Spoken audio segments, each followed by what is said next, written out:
بسم الله الرحمن الرحيم وعن صاحب بيال halka aad naga daawanaysaan oo aad nagala jaan qaadaysaan waa channelkeenu ku leenahay YouTube-ka ee tubta wararka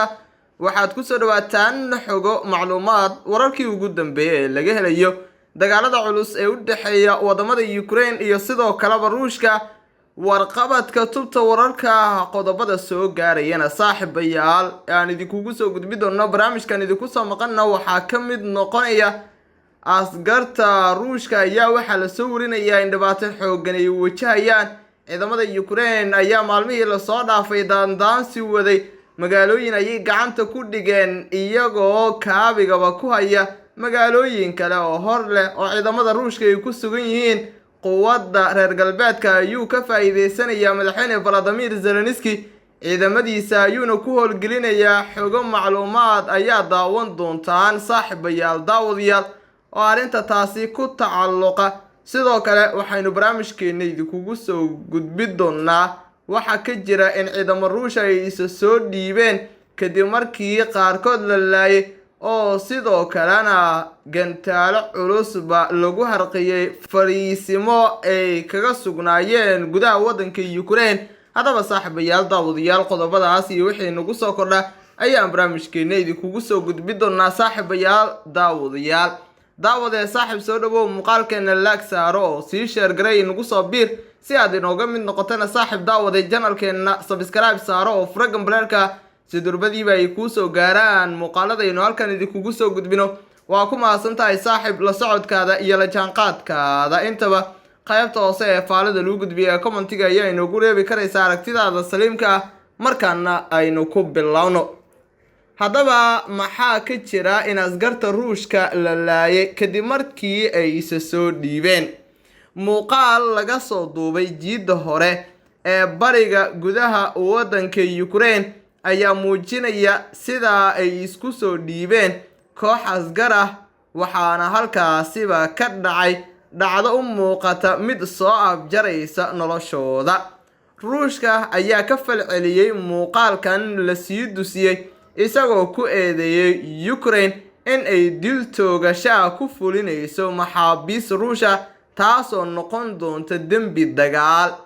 Ukraine ayaan wali ka jawaabin eedeymaha loo soo jeediyay ee Moscow ka yimid BBC-du ma xaqiijin karto arrimahan oo idil uma aysan suuro gelin sidoo kale in ay xaqiijiso sheegashada Ruushka ee la xiriirta muuqaalka laakiin waxa ay tibaaxday BBC-du in ay darsi doonto muuqaaladan isla markaana ay isku dayi doontaba in ay soo ururiso wixii dhacay xogo fara badan oo ku saabsan BBC-du waa warbaahin maxalli ah oo sidoo kalena ah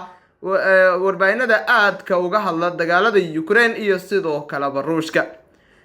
dignin warbixintan ayaa waxa ku jira sawiro markaasiba laga yaabo in dadka qaar ay dhibsadaan waxaana dadka looga digay in ay markaasiba daawadaan muuqaaladan hawada markaasiba lagu sii faafiyay oo dad iyo fara badan ba ay arkeen ama ay daalacdeen dhacdadan ayaa dhacday Sabtidii ama koor Sabtidii 12 November waxayna ka dhacday halka la yiraahdo Makiyivka oo ah tuulo ku taala jiida hore ee gobolka Luhansk oo ku yaala bariga wadanka Ukraine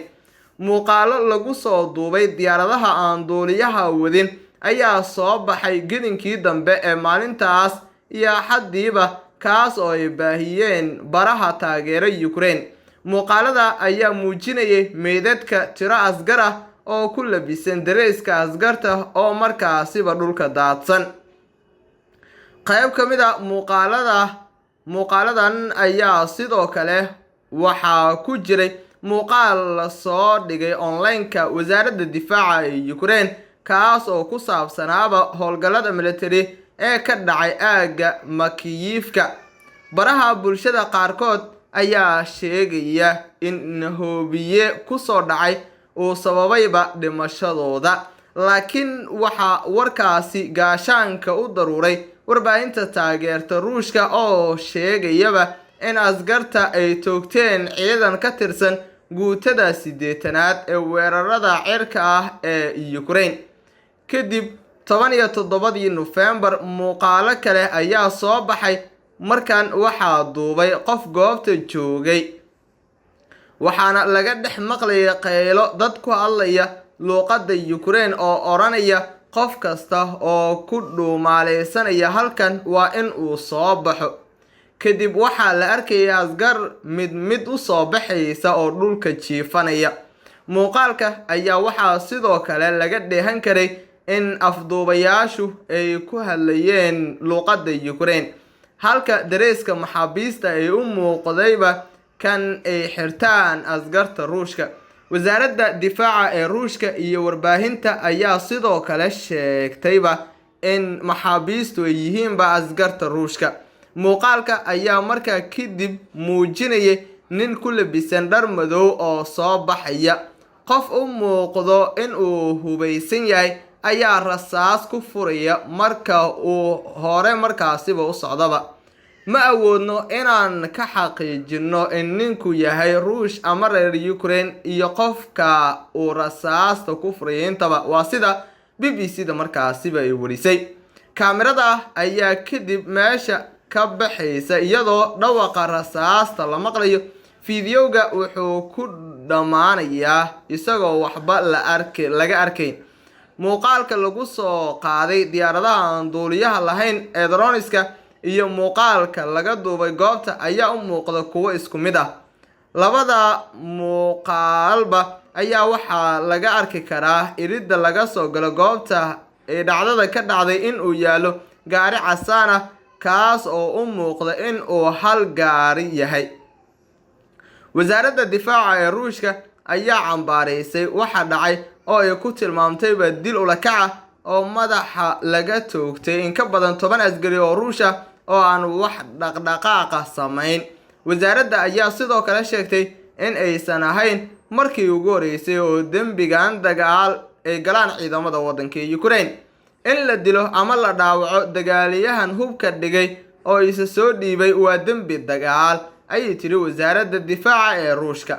Ruushka ayaa lagu eedeeyay dambiyo dagaal oo dhowr ah oo ay ku jiraan dad rayid ah oo lagu dilay Buuja oo aan sidoo kale baaritaan markaasiba ku sameynay. isdhiibidda iyo isdhaafsiga maxaabiista dagaalka ayaa qodob muhiim ah u noqday dagaalkan socday ku dhawaad 9 bilood. haddaba saaxiibayaal daawadayaal muuqaaladan ayaa waxay yihiinba kuwa la soo dusiyay oo sidoo kalena warbaahinada caalamka saacadihii la soo dhaafayba ee aad u hadalhayeen. wixii xogay iyo macluumaad ah ee ku soo kordha saaxiibayaal daawadayaal barnaamijyadeena dambe ayaan idinkugu soo gudbin doonaa. daawada saaxiib soo dhawow muuqaalkeena like saar oo sii share garay inagu soo beer subscribe inoo saar channelka Faraga Maralka si durbadiiba ay ku soo gaaraan muuqaalada inuu halkan idinkugu soo gudbino. waa ku mahadsan tahay saaxiib la socodkaada iyo la jaanqaadkaada intaba. qaybta hoose ee faalada lagu gudbiya commentigana aragtidaada saliimka inoogu reeb. daawada saaxiibtan iyo barnaamijkana kiisa kale nabadiino.